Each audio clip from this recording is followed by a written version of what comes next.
How you Awesome. doing this morning? I'm doing all right. How are you? I'm pretty good. Excited for the interview here. Thank you for coming here. I see you have some record covers back there of mine. And you know what? It's not like I went out and bought these this week to, to show off. Like I've had these records in my collection for a while. I mean, except for like the latest Brad one. Right. But I just thought it'd be funny that you know, brought them out. I'm Rico, by the way. It's my brother Tony. Hello. Hello. Sorry, I just realized that I have to look at my screen and it's looking sideways the whole time. Oh, um, I'm surprised you have that Keep On, the Mike McCready one with Stariana. That's a good one. yeah. Rare. Well, yeah, it is.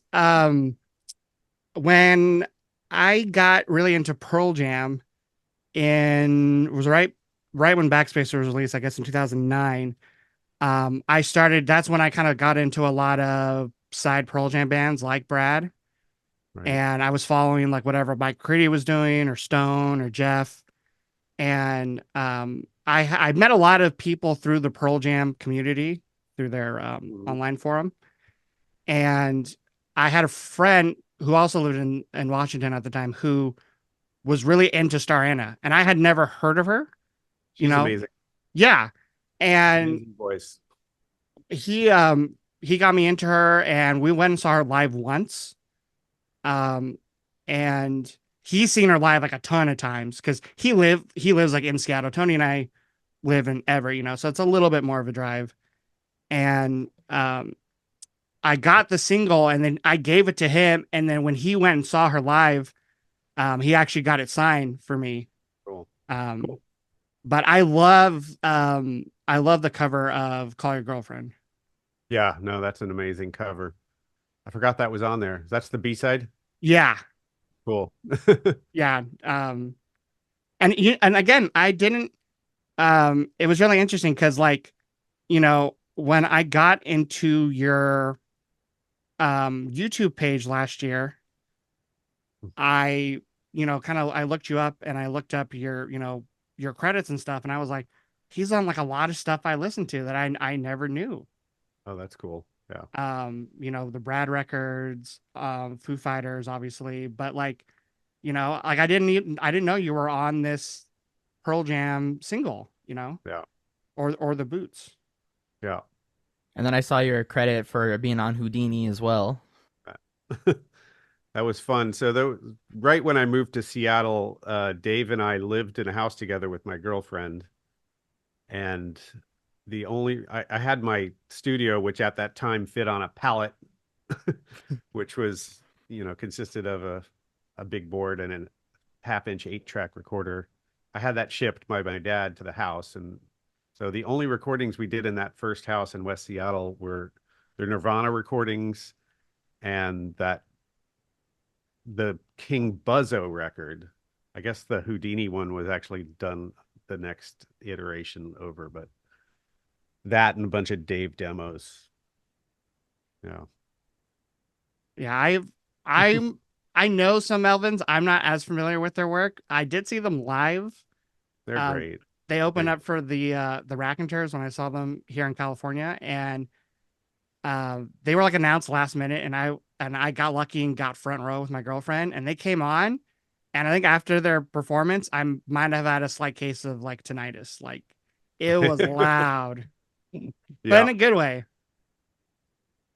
Um, but no, yeah, I was, looking at your credits and um I I remember too because I when the Foo Fighters released the Sonic Highways, the album and the HBO series, I'd watched that like when it came out, but I haven't seen it since.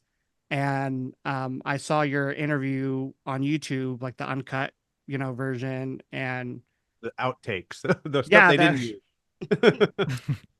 and I was just, kind of reading up on your history, and I was just like, wow, he's like, and like I said, when I saw when I got into your reaction channel on YouTube, I think it was in your Beatles video, you mentioned working with Brad, and that's what led me into going down the rabbit hole of your Uh, history, because I was like, I never hear anyone talk about Brad ever. Yeah, it's kind of weird. They're such a great band. I mean, I shared a space with the Satchel guys, which is basically what Brad is Yeah. with Stone in it. um, in the early '90s, we had a building that was in Lower Queen Anne here, and I had half the building, and they had half the building, and they were just signed to Sony at that point, and I was just basically starting to do my studio like full time, which meant I was poor as fuck and making like no money. But I recorded a bunch of stuff on the first Satchel record because they were right next door. And then when Brad started to do stuff, I would work with them and run sound for them. And then I started going on tours with them. And I mean, I've done a lot of stuff with them. I've even filled in on bass sometimes at keyboards. And I don't know if you've seen that one video of Brad doing uh the Elton John song. God damn it. My brain doesn't work sometimes. I don't think I have. I think, did I put it on my channel? It might only be on my Facebook page. Oh, okay. Yeah, if I you meant to could put it dig up, that up later, I'd love to watch it. but it was when Brad opened up for Pearl Jam at Key Arena. Oh, Um, wow. When Benny was and the that? Jets. It's Benny and the Jets. It was Oh, okay. like Oh, I thought I might have put it up, but now I don't remember. um yeah, I think I did a story time. It's probably on the Laundry Room YouTube Okay, okay. page, not my personal one. Your other one, yeah. Um which I need to start building that one up again. They fucking demonetized me and I'm so pissed about it. Oh, yeah. Because you have to have 4,000 hours a year watch time, and I'm like at 3,500 or something like Oh, that. I didn't know they were that strict That with was a it. new one. They didn't have that requirement before. Wow. we're gonna have to start watching your videos twice now. um, Although maybe not. I guess the story time I have is when I sang with the Foo Fighters at Bumbershoot in Yeah, '97. I did watch that one Is it shorts? I must have only put it on on yeah, that's Facebook. one of the things I've been meaning to put up. It's only on Facebook. Well, put that up when you can, or I can. Is it like a public Facebook page? Uh, yes. Well, I think that post was public, so Okay, because I so mean I have if Facebook. I can find it that way if too. you follow me on Facebook, you can probably find it. It might actually be on the Laundry Room. Fuck, I don't remember now. All these goddamn pages. Yeah, too many pages to I keep can't track do of. them all. It was funny too because I just last week, and I this was had nothing to do with prepping this interview. I was watching some old videos, not old, but like posted in 2000, I think 9 or 10, of Stone Gossard playing some songs in a live studio. And at the very beginning, he's talking to someone off camera, and he says Barrett, and I'm Yeah, like, no, no that way. And I go look up the description of the video, and sure enough, you're yeah, I the did a whole bunch of live stuff with that band. Was that the Hank Choir or I I think so. Yeah, yeah, was that what was the song? Do you remember? It was yeah. The one where he said your name for sure was Your Flames or Your yeah, Flame. yeah. Yeah. That was the Hank Choir. Yeah, we did a bunch of video stuff, live recorded video stuff in his garage house, basically. That was really cool stuff. Yeah. And so because your studio in Seattle is Correct. Laundry Room, right? Laundry Room Yeah. Studios. Because I think he has Stone have his own studio too. Litho. Yeah. Okay. But what I was going to ask is, you are featured on this most recent Brad album, correct? Like you played on I one of the did. Yeah. songs. I have a piano part on one of the songs. It's one of those things where, I go to hang out while they're recording and it's like, hey, you want to play? Or I just started playing with them and I turned out to like have the come up with the melody line for the song when Cool. I played. So Do you remember which one it was? I don't remember the name of the song now. Can't remember. I don't think I've gotten a copy of that yet. I have to Because look. there's like I think there's like two pretty heavy piano kind of ballads. The last song, is that one Simple Subtraction, I think. Yeah, that's what that one is. Oh, But I wonder if it's the one in the middle of the album. What, Meadow and Autumn? That's the other piano one, right? Yeah, because I think that one that's the one with like horns on it, right? Saxophone or yeah, that's the only thing I don't like about like uh looking at the Discogs credits. It doesn't say specifically like what song. It just right. says piano on this song or bass on this song. Yeah, that stuff was recorded like 8 years ago. So Yeah, I don't I think people and I realize that it's not like something that just was recorded, yeah, recently. and I don't there weren't titles then anyway, so Right. I don't remember the title of the song. I kind of remember the part, kind of what it was, but you'd have to So play it for me. you told me too, when I left my comment on your YouTube page, you had mentioned that you like had videos of like I think their tour that you were on with them in 2009. Uh, Um, yeah, in 2002 maybe. I don't know. I have a couple different things. so were you doing like live mixing? Yeah, I was front of house. And that's what you did too for the Pearl Jam shows in 2008? No, so 2008, 2009, 2010. You know how they put out bootlegs for every tour? Yes, Yeah, yes. so I was mixing the bootlegs. Oh, okay. Yeah. Um, and so that first 2008 one, there was a bus that was it was a Verizon bus that had like this little studio in it, and I was following them around in the bus, or like I would mix the show the next morning in the bus or something like that, or right afterwards. I don't know. It's kind of crazy, and that I was it was hard to do it in that bus because it sounded weird and I couldn't get anything sound right. And how fast would they be released? Because I don't back then I wasn't following their live shows as much as I do now.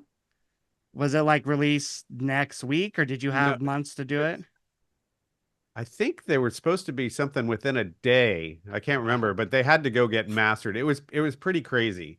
And that was the whole Oh. point of having the bus on tour. Like I would immediately start to work on it. I mean, I don't know. It was crazy. The the fan forum didn't weren't very happy, I don't think, with it either. They Well, missed Brett. They were used to Brett, so that I had to eventually kind of leave the online forum because they they're they're crazy. they're really critical of like every single thing. Everything. Yeah. Yeah.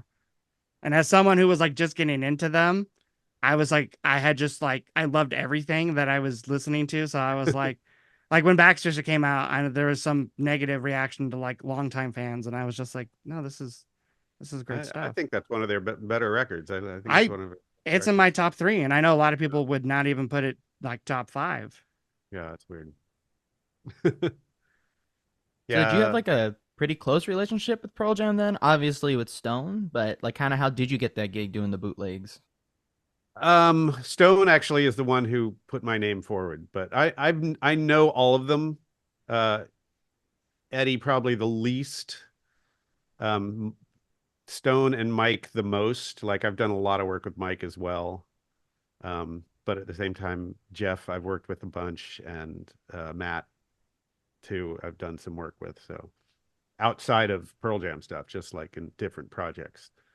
So yeah, I know them all pretty well. I mean, I think I met Stone first when I moved here because I worked at Rock Candy, and he was best friends with Regan Hagar from Satchel, who's also one of the first people I met when I moved here. And yeah, so that's when I met Stone. And I was going to ask what inspired you to move to Seattle because Even though I live in California now, Tony and I are born and raised in Washington, so we're always, Yeah. repping Washington. But when I was reading up on your bio, you know, you had created your own studio in your laundry room of your childhood house, right? And that was the Yes. inspiration for the name of your So I now had like studio. uh in in 88 I had moved to a new place in Arlington and had my studio set up, and I changed the name for that iteration to Upland, but it was going really well until sometime in late 90, where the landlady came over and found out that I had a recording studio, Uh, and she flipped out. She basically, I think a neighbor had called and complained about cars or something like that. Um, and she flipped out because I had like built a control room in an unfinished part of her basement, and I nothing bad. I basically made the place nicer, but she flipped out and gave Renovated. me like 30 days to get out. And in the meantime, my best friend at the time had just moved to Seattle and joined this band called Nirvana. And he told me I should come out. And I said, okay, I'll come out. So it just kind of all happened at once. Like everything fell apart for me in Arlington. And I was playing in bands there, but I was not hardcore. And if you were in a Discord band at that particular moment in time, you couldn't really get a following, is the way I thought about it. So I thought I'd try Seattle. I mean, a great place for music. Yeah, it was.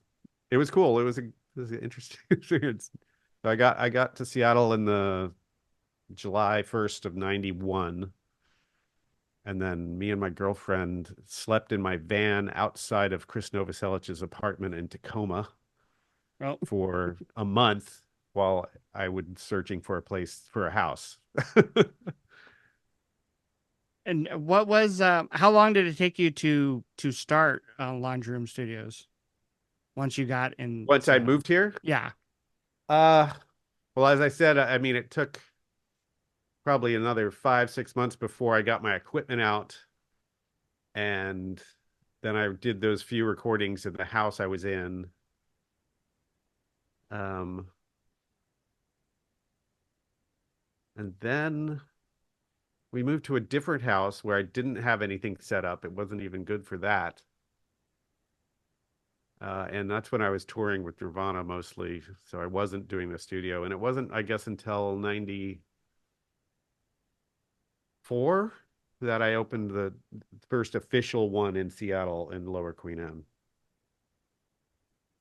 And Nirvana were they your first recordings in Seattle? Uh, yes.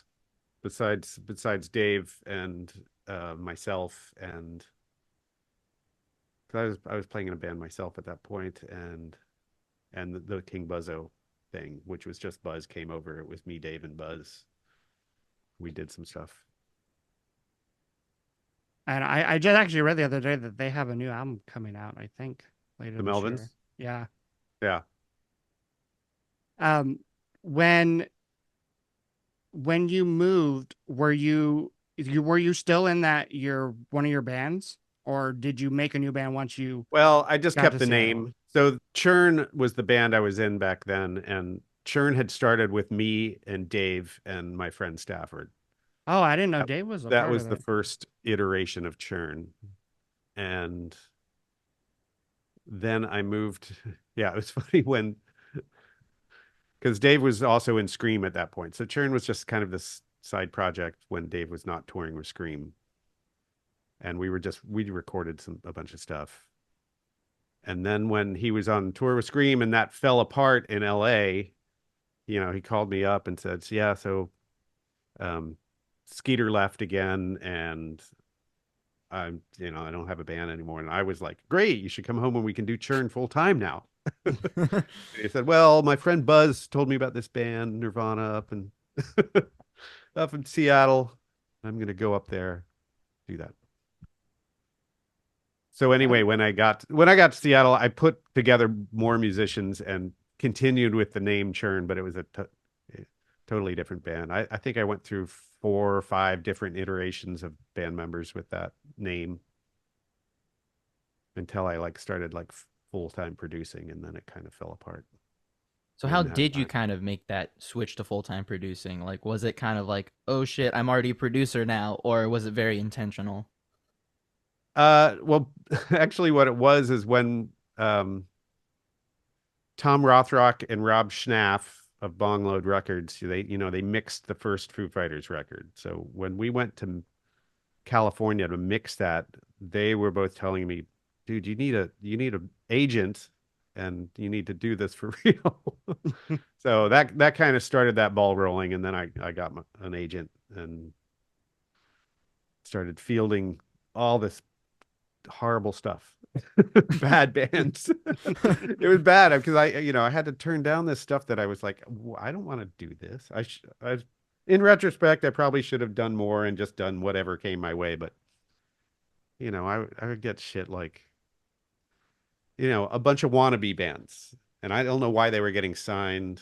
I mean, I think Puddle of Mud was one of the tapes I got, and I was like, oh, I can't do it. I just can't do it. That's understandable. That's understandable. I mean, especially if you're surrounded like people like Dave and Buzzo and stuff, very Yeah, talented but people. you can't be too precious about it. I mean, it's funny. One thing have learned over the many years I've been doing is that no matter what you think in the beginning, once you get to know the people, then you can pretty much find some common grounds, and they'll be nice, and you'll get something that's good out of it for the most part. Yeah, and that's a good attitude, and that's something that I really appreciated in watching your recent reaction videos. Is you're listening to a lot of current music that it's very trendy, number one on the charts, and it's made me appreciate it. I only usually like watching reaction videos, people who play music or know Know music what they're talking terms. about. Yeah, Right. and you made me appreciate people like even like Olivia Rodrigo, who I don't you know go out of my way to listen to, but when I watch your reactions, I'm like, oh, Yeah. this is better than what I She's gave a it real credit. talent. I mean, her songwriting is really great, I think. I mean, she's young, which is fine, but it's amazing what she's done for her age. And I think, her voice is cool, her songs are cool. I mean, I'm what the problems I have is more with like bands like boy bands or K-pop or something like that are just so over the top produced, and Hmm. you got the Swedish contingent writing songs for everybody or whatever.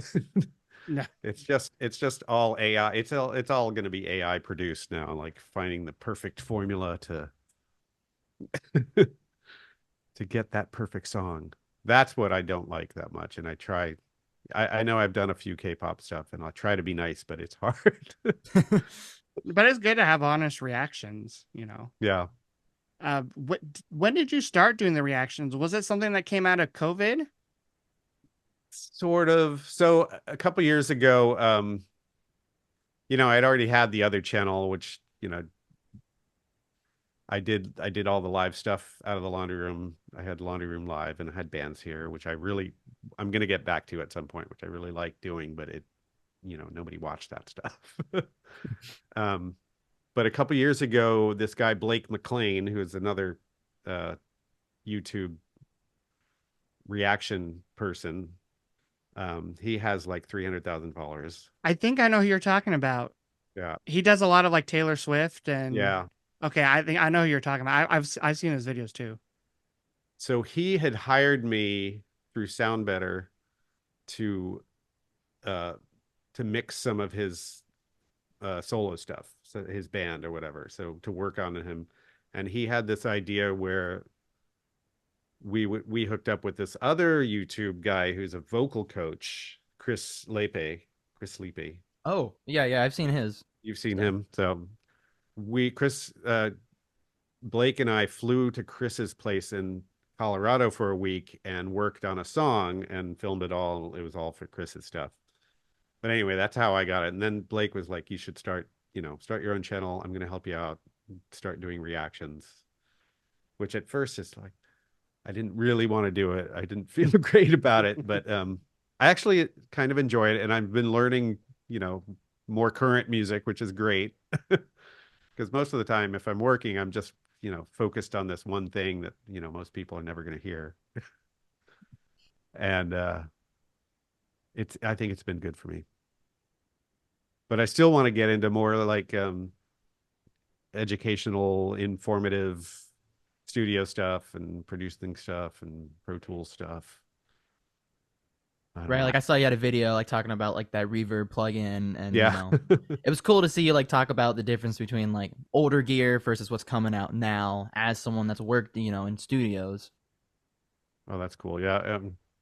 I still have to get better at talking and editing, but thanks for watching that. No, we're the ones that have to get better at talking and editing. I know. But It's not easy. no, but like Tony and I would appreciate more of those videos because Tony and I both we try to write and record our own music, and we do it very we do it on our laptops at home. That's Tony's what in the everybody. process of like building his own little at home studio in his closet, and it's What fun to go online and watch people give tips, people who've actually done it for real. what DAW are you guys using? I'm gonna be honest. I know people don't like it, but I use Reaper. I mean, I've never tried Reaper. I'm sure it's good. They're all pretty much similar. The only other ones I've tried is Logic and a little bit of Ableton, and I have trouble with both of them. It's like I just don't like the way they're set up. Ableton, I hear is great for like songwriting, and it's good for looping and Right. stuff like that, but it looks weird to me. It just kind of looks cheap. So you pretty much just stick to Pro Tools then, something Yeah, you're I mean comfortable with. that's what I learned on back in 2000 or something. I started working on it, so Yeah, So Tony and did you I. have someone that kind of like walked you through it, like that you just kind of followed, you or know what's interesting is I took my only gig ever as just an engineer. I went and worked for this producer guy, Howard Benson. I don't know if you know who that is. He like does sort of new metal stuff. oh, But it was for a band that was not like that. It was like a Midwest sort of Americana country-ish type of band. And I was just he was doing it on Pro Tools, and it was basically just so I could learn how it worked. Um, and that was a really interesting experience. It was good to figure out Pro Tools, and Pro Tools was fairly basic back then, so it wasn't. Pro Tools makes a lot more sense than the other ones, I think, because it's more set up like an analog um, system. You know, the routing, and it's all about routing. Like if I don't know if you tried Logic, but it makes no sense to me how they route things and how things look. Like my biggest pet peeve is that they make stereo channels look like mono channels depending on what size they are. oh, like physically on the Like if you screen. shrink them down, they just turn into a mono channel with one fader, one like VU meter. It's like what the fuck? Yeah, I have a friend who's going to like the Shoreline College and stuff, and he's like bragging to me. He's like, "Oh, Pro Tools, yeah, it's so much better than the other ones. It makes sense." And Yeah. I'm like, "I believe you, but I'm gonna stick with what I know." Yeah. Well, that's the thing. I mean, once you figure something out, then they're basically all doing the same thing. Sonically, they're going to be basically the same. So, whatever works. I mean, I started recording on cassette players, bouncing them back and forth with this little teeny 4-channel mixer. So, you just use your ears and use whatever's there. Well, that's what I read, that you got into producing because like when you were in your teens, you just found like a cassette Yeah. recorder, right? You just I found some what I gear. what I found was this little 4-track Radio Shack mixer that Oh, was powered by a 9-volt battery, and it basically had 4 inputs that were quarter-inch inputs, and I think it had a mono out that was RCA or something like that, and it had a 9-volt battery in it. But what I figured out in like literally one day is like I put like 4 mics into it, put it into my mom's little handheld cassette recorder, and I recorded a drum track.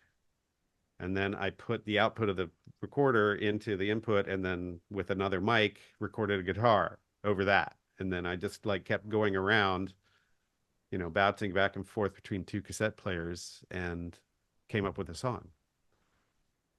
Um, and Do you still have those original recordings from like, I do. for very beginning? I do, and I think somewhere I had put that out. Like there is a YouTube thing talking about it. At least the very first song. It's pretty funny. They're interesting. But yeah, and then I just sort of kept upping the gear. I then got a reel to reel, and then I got a 4-track, and then a bigger board, and then I started recording my friends' bands. And yeah, just kept going from there. It was basically so I could record myself. I just wanted to record songs, and then as I got more and more gear, I would get bands in to record to help pay for it. And what I'm always curious to ask people who are like devote their life to music, like going back even before that, like what made you love music so much? Like who were you like listening to growing up? Well, I'm the youngest of 5 kids, so I had really good musical taste coming from my older brothers and stuff. Like I remember listening to like Bowie. I mean, I was I was born in 65, so in the 75 as a 10-year-old, I'm listening to David Bowie, and I mean, the Beatles were my first thing that I really got into. And I think once I started really getting into stuff on my own, it was like um I'm trying to think of when the transition away from, because like my brother told me, had tickets for a Zeppelin show in like 76 when I was like 10. He said, "You can come. I've got an extra ticket." And I was like, I don't know who they are. I don't know. It'd be weird. I was 10. And I, of course, kicking myself to not go to that. But I think like my first real show was like Aerosmith. And then, once I first started getting in, it was first like metal, like Aerosmith and the first Van Halen record. And then it was like the Cars and the Police. Uh, and then I got into like the Psychedelic Furs and the Stranglers and Gang of Four. Um, that was all probably early 80s though. I don't know. Just all the cool music. Yeah, well, it's I like how you mentioned like you're getting into music through your siblings and then kind of discovering it on your own because Tony and I are similar. I'm the oldest of the three of us, and I think Tony I'd kind of show him bands that I was getting into when I was younger, and then like when Pearl Jam became my favorite band, he's like, okay, no, I'm gonna pick a different favorite band, so he picked Soundgarden because they also happen to be from Seattle, and but when we started doing this podcast, a little over a year ago now, like one of the goals was to like get each other into music that we've never listened to. So funny enough, we just did an episode couple weeks ago with our mutual friend who he's a huge Bowie fan, and Tony and I have never gone out of our way to sit down and listen to a whole Bowie record front to back. Oh, So Bowie is amazing. Yeah, we listened to Ziggy Stardust all the way through, and we That's a did like great record. 2-hour episode just discussing each song Yeah. and how we liked it. Um, yeah, I mean, I remember, I think the first song I remember of his was Space Oddity, and that song is just really cool. Um, that was kind of a 70s staple, that and like Rebel Rebel and Changes and stuff like that. Those, I mean, those are Right. all obviously his biggest hits, but yeah, Ziggy's a great record. They're all pretty cool, and he has definitely a wide range of stuff. Now, I wanted to ask because I couldn't quite remember during jumping forward to the when the Foo Fighters did the Sonic Highways album and HBO show. Mhm. Um, for those who might not know that they like Dave and the Foo Fighters would go and to a different studio in a different city and write and record a song right there. And so, did they record the one in Seattle at your studio? No, it was all done at Bob Lang's. Oh, okay, Um, yeah, that's the but you're studio where we did the first Foo Fighters record. But yes, they came to my studio to film that stuff going back through the old tapes. okay. Yeah. And you played on, well, it says on, at least on Discogs, that you're credited on that song, I Subterranean, did. I played Ebo. I played an Ebo part. which I love. I love Ebos, by the way. Yeah. Like, I'm not into as much gear as Tony is. He's definitely more into the everything, the gear for recording, for guitars and playing music. But there's one thing I do love is it's an Ebo. But yeah, that song is actually one of my favorites on the album because I'm a huge Death Cab for Cutie fan too, and I know Ben Gibbard is Yeah. on that song as It's a well. cool song. I like that song a lot. Um, and I got to play it with them when they did that on that tour. They went on the tour and played smaller That's places right. I doing remember. that Did stuff. they play? So Was it the Showbox in Seattle? yeah, it was a showbox. Yeah. I remember trying to get tickets, and I don't think I was able to. And I Yeah. was I was younger then at the time too, so I'm sure our parents were like, I mean, I've been to plenty of shows at the Showbox, but um, yeah, that was like I was really trying to go to that show. It was Um, pretty awesome. Yeah, I got to play Exhausted with them and Oh, that song. That was my request. He said, "What do you want to play?" I said, "Exhausted." They don't play that very much. It's one of I think that's my favorite song of his. wow. yeah, Okay. there's a lot of underrated songs on their first couple albums that Mhm. they definitely should play more. I Yeah. agree. What did you play? You played them you played with them during Exhausted? Yeah. Did you There's a play? video. There's a video of that show up that I think the whole show is up on YouTube somewhere. You can see it. Because you also did. I was telling Tony this because I don't think he knew. I don't know how many years ago, but like Dave did like a song called "Play," Yeah. where like he did all the music. It's just like one long song, Yeah. and you did. He played it live, right? And you were I was on one that of the live performance, right? yeah, yeah. That was so fun. Yeah, I think if you go to my YouTube page, I have it as a post. There's a link to it in a post on the community Yeah, section. I've seen that one on your page for sure.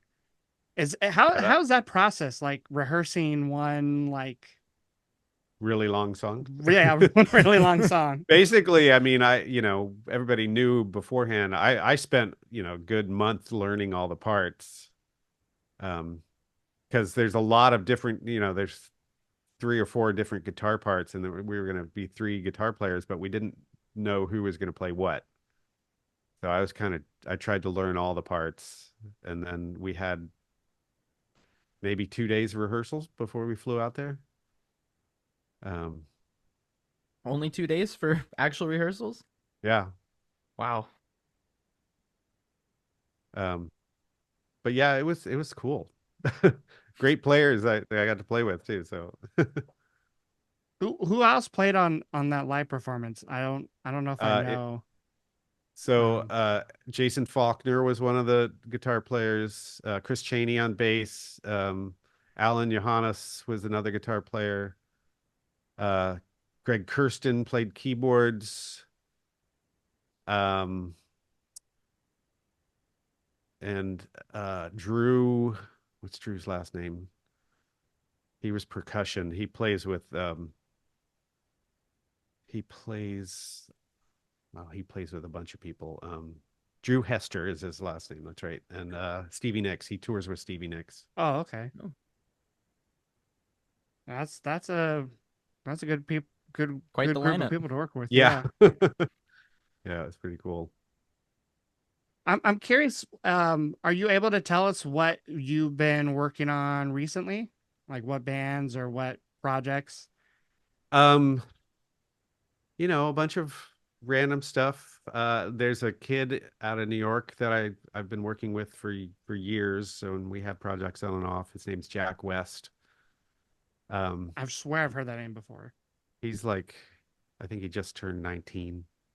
Oh, I did his first record when he was 15, I think, 16. His wow. claim to fame is that I mean, besides when he was like 12, he was basically busking on the street in front of an Eddie Vedder concert, and Eddie saw him and uh, invited him on stage, and they sang a song together. That you can also find on YouTube. So, When was this? like 8 years ago or something when that Oh, happened. okay. I'm trying to remember if because that's when I was like still really following like every Pearl Jam show, and I think he comments a lot on like their Facebook and Instagram, because I swear I always see his name Probably, on the very top. probably. He's a big fan. Um, and right now I'm working with a local band from Everett, actually, a Oh, local songwriter. Her name's Peyton. I think the project's going to be called Harmony, but it's really, really cool.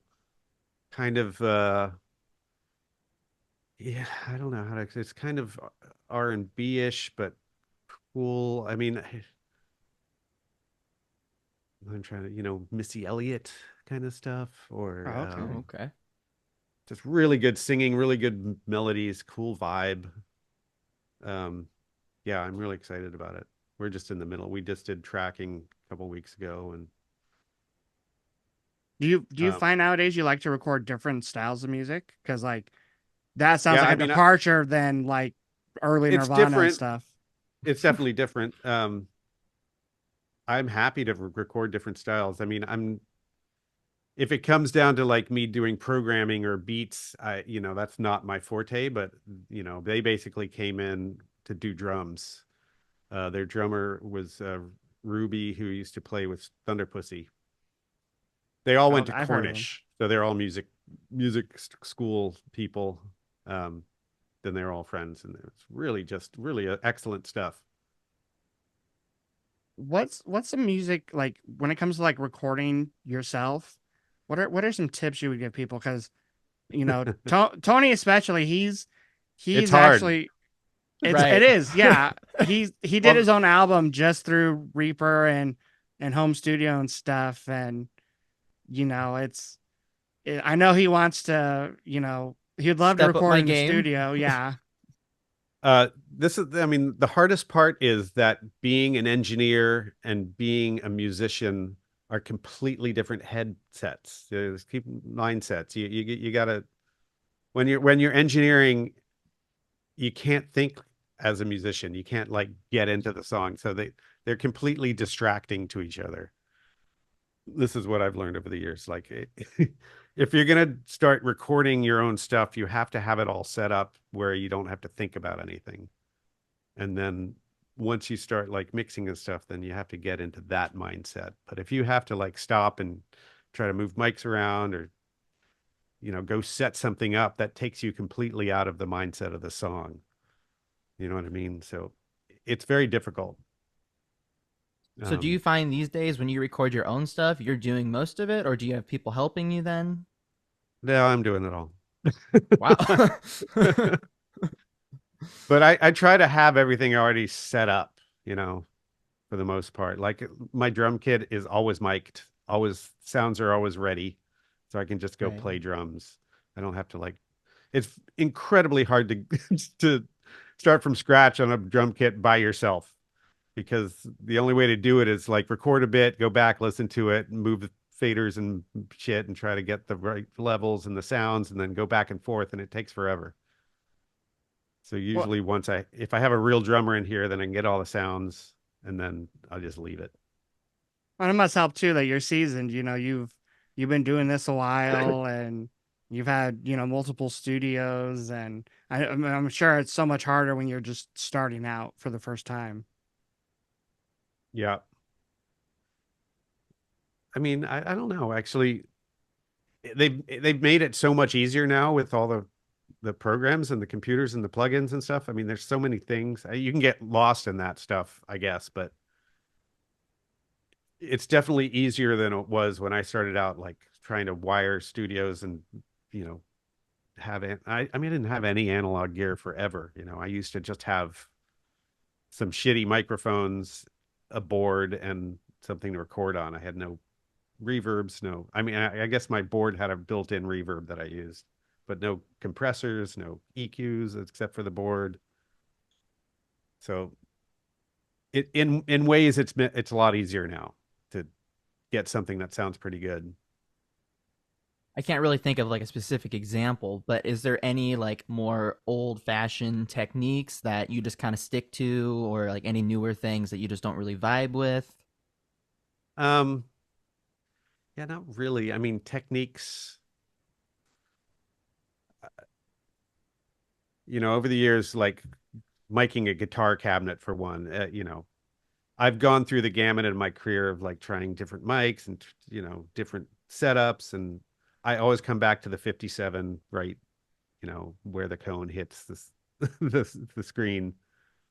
And that's always going to be the best way to mic a guitar cabinet for me. If it ain't broke, don't fix it, right? Yeah. Is there Um, any doing these reactions to like these maybe younger musicians or just the more trendy music these days? Is there any like like things in production that like kind of tick you off a little bit? Do you have any pet peeves when it comes to modern day production? um, not pet peeves. I mean, I have noticed that, uh, you know, putting saturation on a vocal is a big trend. Like just, and I think a lot of that happens because people are recording themselves and they don't understand that their gain structure is not right. So they're already like fucking up their vocals. And that's the only way to fix it is by putting it through a saturator. I mean, I don't know if that's true or not, but I get a lot of stuff that people send me to mix that is recorded badly because and that sort of happens. And sometimes the only way to fix it is to put saturation on it.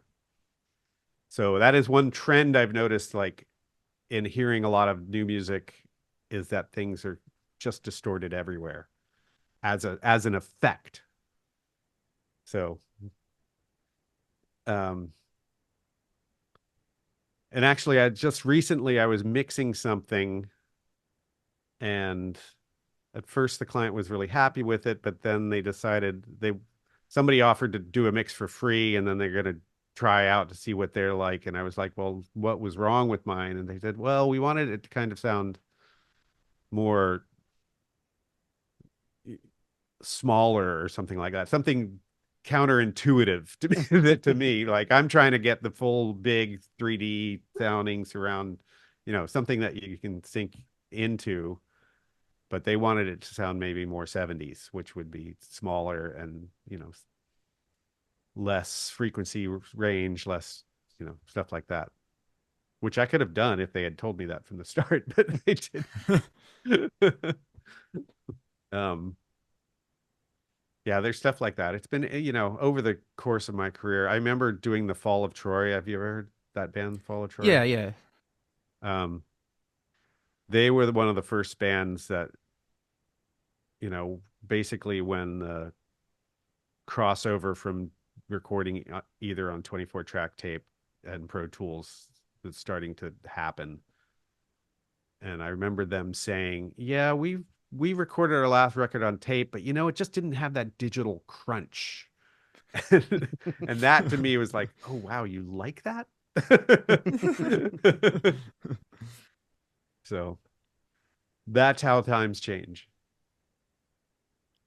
So I know on your is it Sound Better, the website, you offer like different services, like playing on the record, producing, mixing. Which services do you get requested to do most, and which ones are your favorite to do? um I like mixing the most. um the producing is tough because it's takes a long time and it's very back and forth. But I have to say that the ones that I have taken on have been some of the most rewarding, and I've met some of the coolest musicians that way. Like they're usually like really young and singer songwriter, and they don't even have bands, and that's been really cool. Um, I rarely ever get, requests for just give me a guitar part or a bass part or drum part or something. That's usually part of the production. So I truthfully, I like the mixing the most. And there's also a service where you can give feedback. It's called, I don't know if you've seen that service, but it's a new thing where you pay like $100 and I'll give you a rundown of what I think about your mix or your song or something like that. That actually sounds really helpful. Like I could see Tony, I could see you using that, like after having what you feel are like your final product, know wanting to know where to go from there. Right, especially like when you spend so much time like just kind of like tweaking a bunch of stuff and you feel like you're not getting anywhere. It's so hard to get that outside perspective. Um, yeah, so that sounds like quite the helpful service, honestly. It is pretty cool. I mean, mixing is really one of the hardest things to do, I think, I guess it's easier with the way digital audio stuff is now, but there's a lot of, you know, I always say that live everything is going out this way and you want to project, but when you're mixing, you have to shove everything into a really small space and make it sound big. Like you're limited, and at the same time you have to give the illusion that it's huge. And there's a lot of difficulty in that for people. So that's why a lot of people who are just learning how to do it, like why does this sound so bad? Um, So you, Very because cool way to put it. you've done like, like the first Foo Fighters record, like you produced, um, but you worked like on like, were you mixing like their second album, Color and the Shape? Because I know like Gil Norton, right, was the producer for that album. yeah, I did not work on that. They came to my studio and did pre-production for that. Um, and David actually asked me to engineer it, but I had just gotten my producer manager and he was like, "Oh, you shouldn't do that because it's a step down because you produced the first one." Um, and so I kind of took his advice on that. I don't know. That record was very difficult on them too. It took them, I don't know, what, 8 months and recorded 3 times. Oh, Yeah, I Um, remember watching uh their documentary, um, I think when their album Wasting Light came out.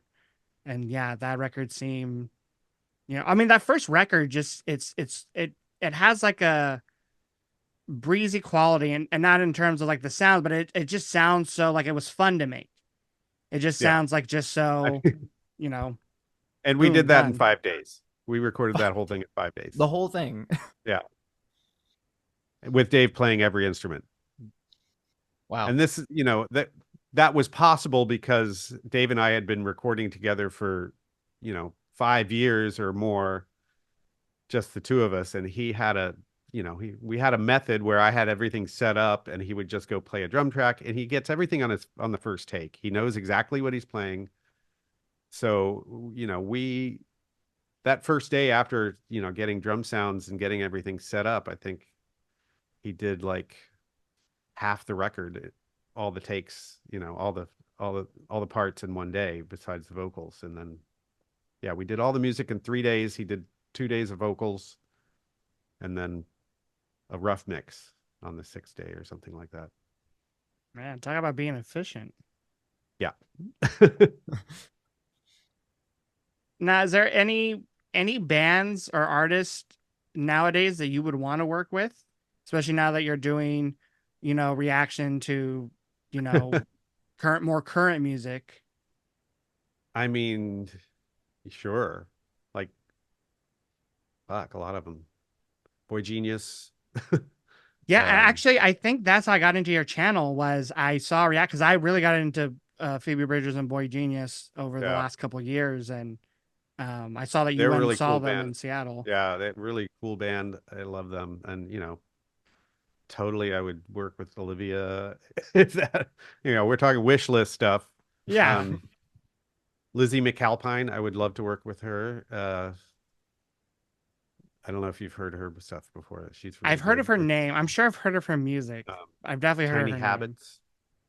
There's a there's a there's a band called Tiny Habits. I don't know if you've heard them. No, I don't think I have.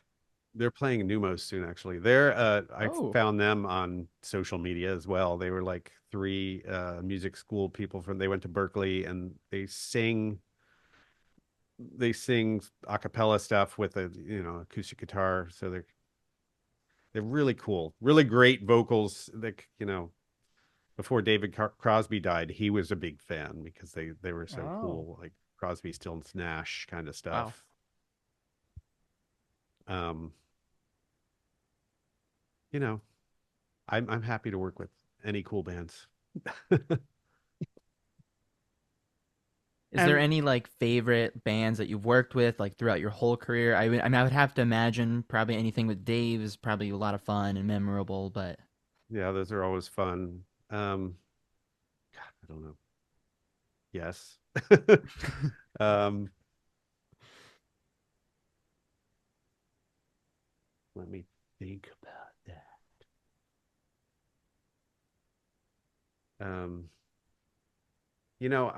I've had very few negative experiences recording. Sometimes there's drama and stuff. It's just not always fun, but there's always, you're always looking for that magic, and there's always something that comes through. Um, I try to think about that. I can't think of any one over the other. I can't think of it right now. Give me a second. Ask me something else; it'll come to me. Oh, you I did can come up the with a good story.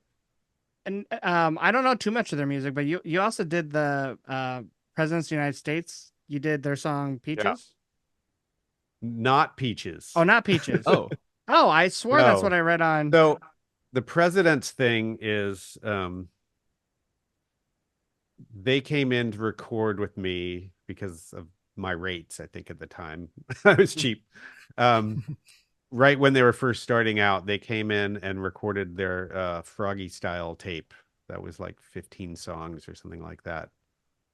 And three or four of those songs ended up on the first record. So it's like Kitty and Bo Weevil and Naked and Famous, uh, and maybe one other. So anyway, that's how I got the credit on the first record.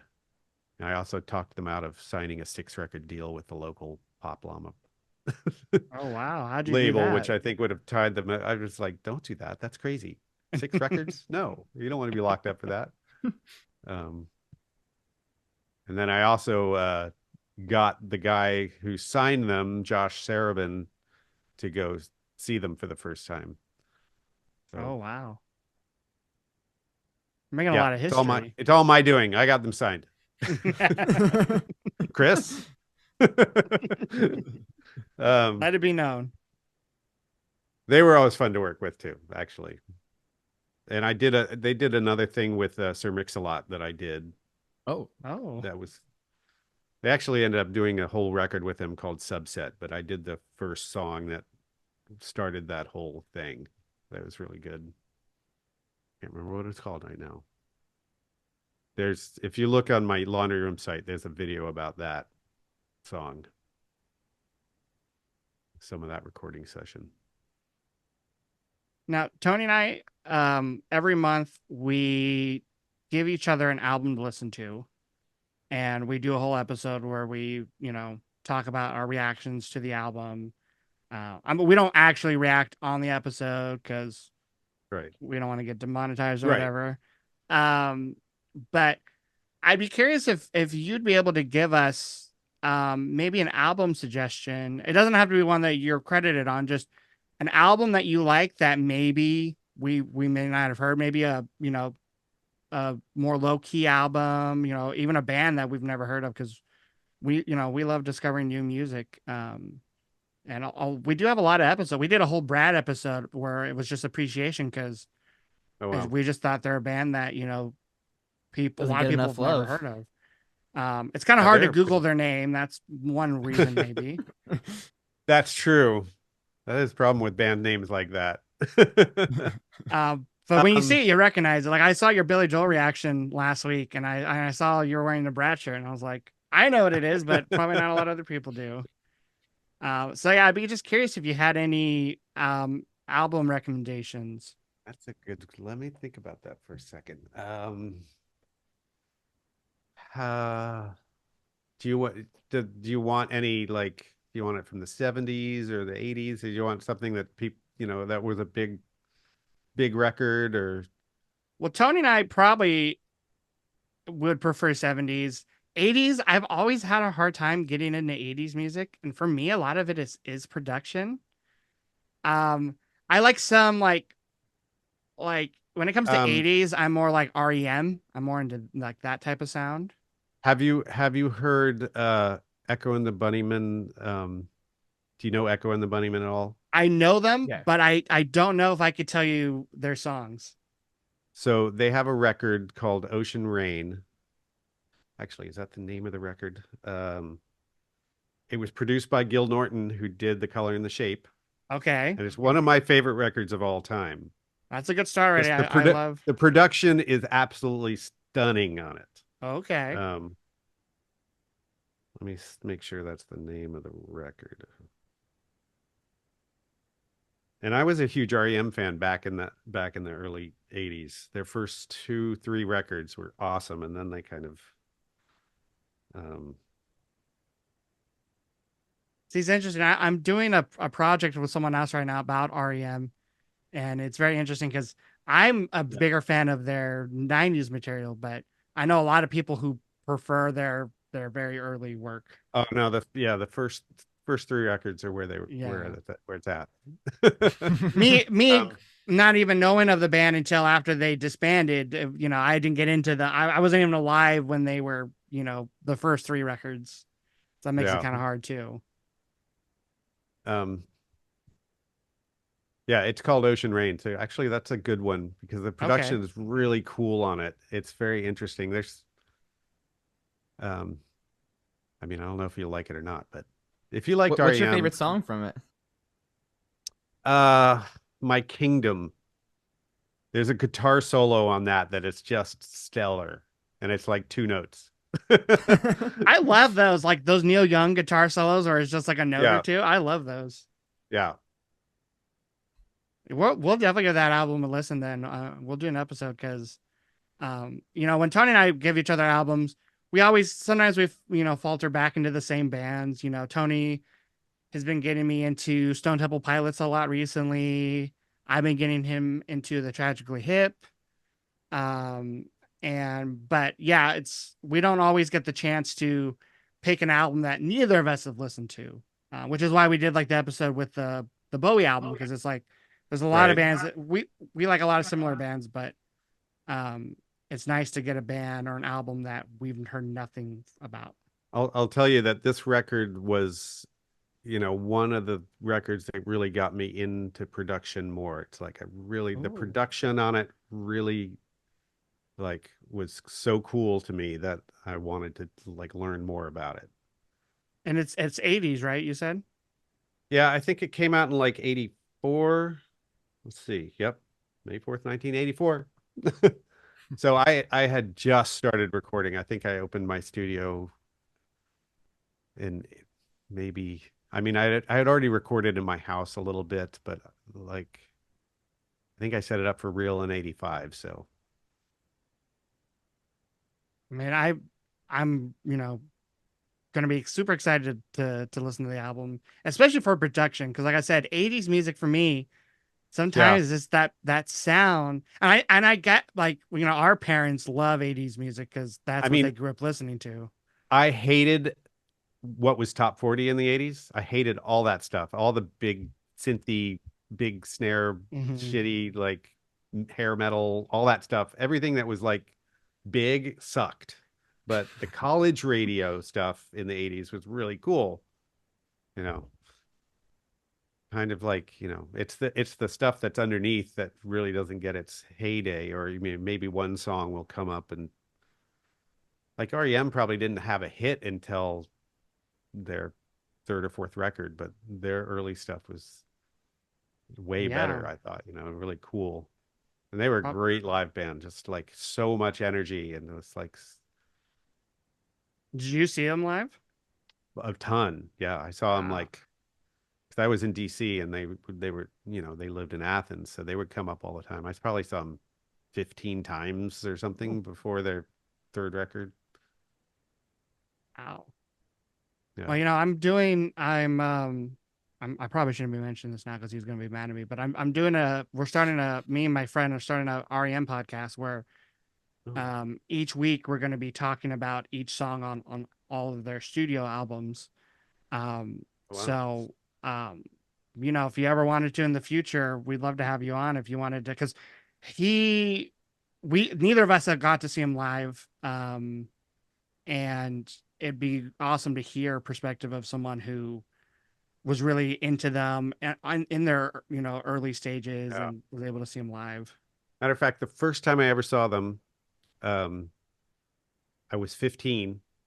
So it was like 1980, and the first record wasn't even out yet. I think they had only the Chronic Town EP, Okay, yeah.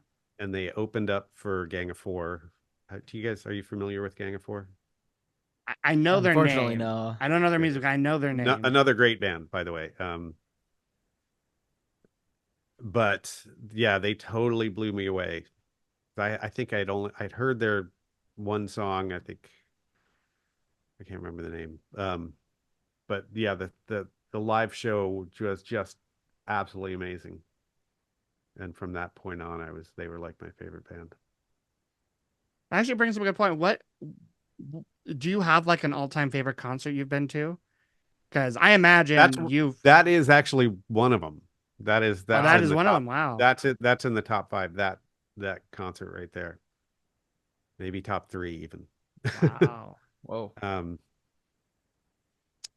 you know, the Nirvana set at Reading in '92 was pretty stellar. That one I still have a lot of memories of. Um, God, there's so many shows. Yeah, So many shows. It's so hard to like pick a favorite. I don't know. yeah, it's hard. I mean, I don't think I've even been to even not even close to half probably the shows you've been to. Probably Well, I not. mean, I've been to a billion shows, definitely. like I said, when I used to live in Everett with Tony, we got lucky sometimes going to the smaller shows. Like when Brad released United We Stand, I was like right after we got into them. We got into them right before they released that album, and I went to they played at Easy Street Records and did a small Mhm. show, and then they did a show at the Showbox, and I was able to meet them and get my record signed by them. And then Nice. Tony and we went and saw them. What was that in Seattle? They did like what was that venue The called? outdoor thing, right? The outdoor one, yeah. The mural, The or mural, yeah, yeah, yeah. They did that one year. That I think So, Star Anna might have performed. There was another band too that like performed that same year. So we've gotten lucky like going to some smaller shows, like yeah, I've went and seen Pearl Jam play at Key Arena. I don't remember. I think it was a Key Arena, and we've seen I went and saw Springsteen play at I think Key Arena too. Um, right. when Eddie Vedder I saw them on when he did the River tour, and Eddie Nice. Vedder came out and did a couple songs with I him. saw Springsteen right after right during the E Street Shuffle, like his first record or second record or Oh something. wow, Tony! I'm giving that album to Fucking Tony in a couple amazing. months. Really, that was actually a really amazing show. Man, I can't imagine seeing him like. That was the heyday. That was like, Yeah, I mean, because that was even before he got like mainstream with like Born to Run. yeah. Um, I gave Actually, Tony last maybe it year. was the Born to Run tour because I think he did that at the show. What year did Born to Run come out? That's a good 78. question. Yeah, that Yeah, that sounds right. I think he did Born to Run. Boston was, I actually saw Boston. Oh, Um, that was pretty amazing too. I was like 13 or something like that. wow. Yeah. Um, it's So you've funny been before there's a difference before I got into producing and recording and after, like after you learn all the sort of the tricks of the trade, the the magic stuff kind of fades away, which is at the same time kind of a bummer because like music is so magical, especially live before that. And then once you kind of know how everything's done, then it kind of loses that. Just unfortunate. so when you listen to music nowadays, or like when you see a show nowadays, does it ever like feel like work to you? Uh well, listening sometimes does, and it usually is for work that I have to Yeah. listen to stuff. I rarely, I mean, that's not true. There, we play some records now, but seeing live stuff, no, I always enjoy seeing live music, especially if it's a band I want to see. So, Kind of a little shift in topic here, but is there anything that you would like to see in production, like happen in the near future, or some trends that are just starting that you're into? well, I, more just I do see the trend. I mean, what I'm really liking, especially like the Grammys this year, it was all women, which is great. I want to see more women taking the top spots, and I'm just really appreciating all the good songwriting going on by the actual artists, not you know, not needing the full team of songwriters. I don't know, just more individualized uh, songwriting. Yeah, it's an interesting thing because like I really like I was mentioning, I really love the Boy Genius record. Yeah, it's a Um, cool record. And you know what? Seeing them live, I liked the live show better I know I wish I than would the have seen them production. live. Which is not usually how things go. But I mean the record's not bad, but I feel like it wasn't as sussed out as their live show, and I'm sure it's because they were, probably learning it as they went along in the studio, and that happens sometimes. Yeah, it's because it's interesting because like you see other people like Taylor Swift always working lately with like Jack Antonoff, Right. who I just don't love his. Maybe that's not even I don't love his style of production. I just don't. I've never liked an artist he's worked for that much. If I'm being honest, like I Right. don't like No, I mean, his band The Bleachers, and I don't like honestly like Lana Del Rey all that much and stuff. But he's so I successful. But you're yeah, I right, know. like he helps a lot with like the writing. Where like the Boy Genius record, as far as I know, is like just like the three of them basically, Yep. Yep. and that is nice to see like a song that only has a couple songwriters as opposed to like 10. Yeah, that was the one thing about the Grammys. Like, I didn't think that Midnight should have won I the agree. I agree. for the best album. I don't think it was as good as even Olivia's album Guts. I don't know. Yeah, and I heard a lot of that album through your videos and stuff, and I actually enjoyed it way more than I was expecting to because that I like pop music, but not like I guess more super modern pop music.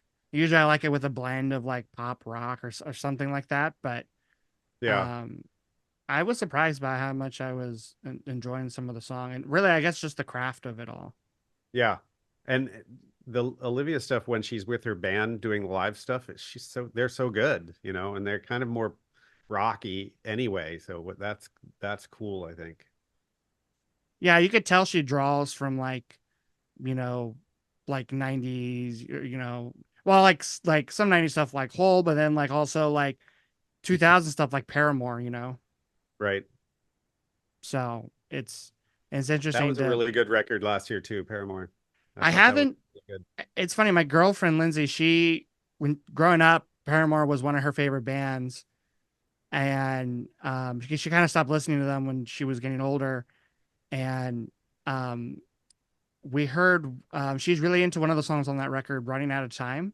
She heard on the radio, Right. and she hadn't really heard a lot of their most recent stuff, and she was like, "Oh, I really like this." So I've been telling her we need to check out the whole album. So I'm like, if you probably Yeah, like that song, you're probably gonna like the album itself. yeah.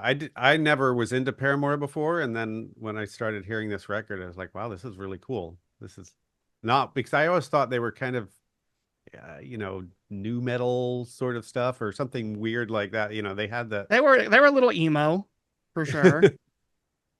um, I didn't even think they were emo though. I really, for some reason, I guess I never really listened to them, but I always felt they were categorized in that sort of new metal realm.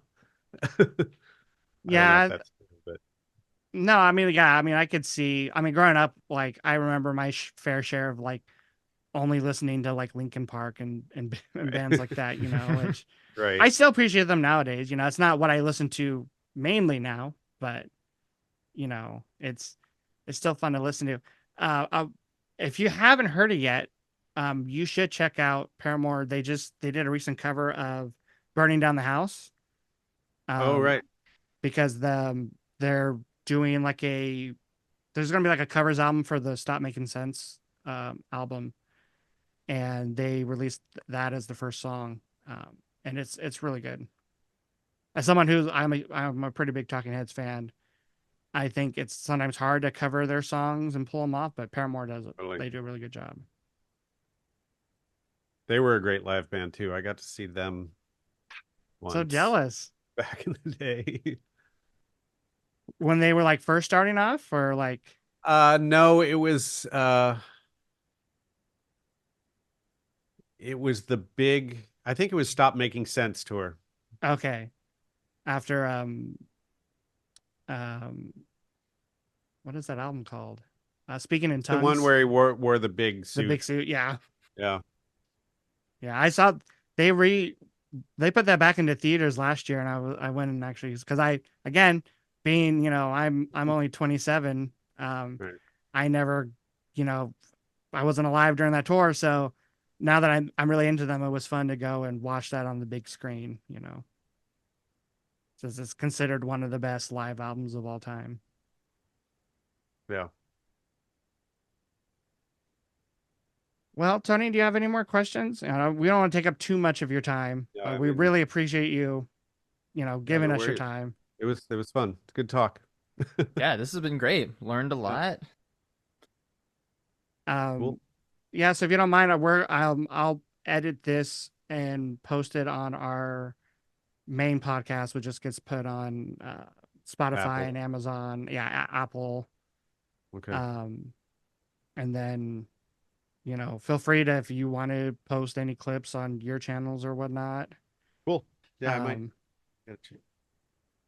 um, I I don't know if you. I was think I since we did because usually when Tony and I record our podcast, we actually don't even do video. We're really just an audio only podcast, but um Kind of working on maybe transitioning to to consistently doing video. the Right. videos as well. Yeah, Step up the production, on these. they seem like they get more views than just an audio podcast. So I might if you don't mind me posting this as a video That's format fine. as well. Yeah, totally. Um Go for it. I'll go ahead and probably spend weeks trying, getting it all together and whatnot. But it'll be good practice. But no, yeah, we really appreciate you giving us your Taking the time and time. just Yeah, even no answering worries. the email. I was like, this is probably a long shot, but because we've been doing a lot of more interviews with like friends and stuff, people who are also musicians, and Right. we just thought, oh, it'd be really cool if we can get someone who's been in the music industry for a while. Has a lot of Right. stories to share. And Yeah, and it's good. It's good for me to try to remember all the stories because I forget a lot. It's weird when it's your life. It's just another day. Yeah, you don't think of it as it's just like it's just what happened a Yeah. long time ago. Well, cool. All right, well it was fun, and Yeah. yeah, it was a great time. And like I said, maybe I'll send you a message down the road if you wanted to be on that REM podcast. All So right, yeah, I'd be down. awesome. Well, enjoy the rest of your day, Yeah, you too. and Um, I'll when I post this, I'll send you. I can email you the link once I get this online. Sounds good. All right. All right, take care.